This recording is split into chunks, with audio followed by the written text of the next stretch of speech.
Peggy 12. Hi, I'm Scot Amos, the executive producer of Lara Croft and the Temple of Osiris, the sequel to the award-winning Lara Croft and the Guardian of Light from Crystal Dynamics. Today I'm joined by three of our devs. Hi, I'm Alicia Thayer, I'm a designer. Hi, Will Kerslake, lead designer. I'm Robert Chivek, the producer. So in today's Dev Diary, we're going to take you through all the awesome, exciting adventure we have planned for you for 4-player co-op action and talk about our characters and all their features. But looking back at Guardian of Light, it was an instant classic when it shipped. It was one of those things that people got together and said, this is an amazing 2-player co-op digital experience. That was the inspiration and the blueprint for us to say, how do we push ourselves further for Temple of Osiris? How do we get to a 4-player game? How do we go with more characters online, with more craziness, with more exotic gameplay? So for us, this was all this labor of love. So in this adventure, we have Lara Croft, the world-renowned archaeologist. We also have Carter Bell, who's new to the series, and he's an up-and-comer and competitor to Lara Croft. Our archaeologist characters have a torch that they can use to light some of our darker tombs and solve puzzles and find hidden rewards.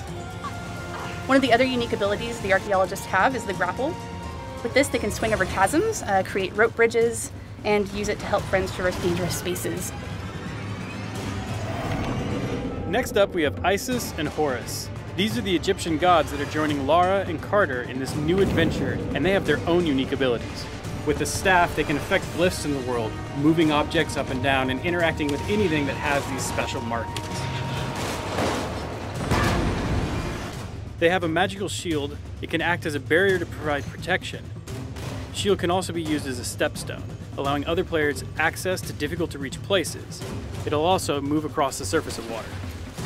Now, because co-op is such a focus for Temple of Osiris, we made sure that the world would react accordingly depending on how many players are in the game at one time. For example, when you add in your friends, the puzzle might actually change dynamically. There could be more mirrors, more obstacles, more enemies to deal with. And naturally something we've seen is the more players you have at one time, the more chaotic the game can become. So you'll start competing for loot, but you also start griefing your buddies, kind of that competition angle. Oh, definitely. So as you're going through on this adventure and you're playing with 4-player co-op, you might be, going through the world, dropping bombs on your friends, accidentally dropping them into spike pits. Nice. Accidentally, huh? Accidentally, Yeah. Right. Yeah. We've seen Robert. If you guys ever play with Robert online, be careful. He will drop you in a spike pit, as you can see here from this footage we captured earlier today. But the point is it gets crazy hectic, right? Right, and one of the great things is, you have to work as a team in order to defeat bosses and everything, but you'll notice that there's gems that will be dropping throughout the world. Right, and the gems are actually part of our loot system. Yeah, so the gems, each individually, players collect gems. Now, weapons and things, and to beat the puzzles within the game world, you do have to work together, but the gems are unique to your character, and you want to collect as many as possible.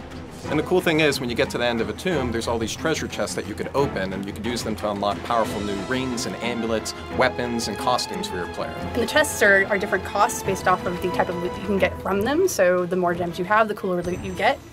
The more people you have, the better the loot will become, and you can start seeing just the crazy way you can outfit your character, both customizing with rings for yourself and then amulets that you share with the team. The rings themselves are things that personally affect your character. Lets you move faster, have a bigger bomb, that sort of thing. Whereas the amulets are shared between the teammates, which is really important. So for example, if I have a spread shot, which lets me shoot all these different directions, and Robert here has flame shots, now all of a sudden we have spread flame shots if we're both powered up. So you learn how to get a team to work together to maximize your firepower. All right, so that gives you a very quick look over everything that we're doing for Lara Croft and Temple of Osiris.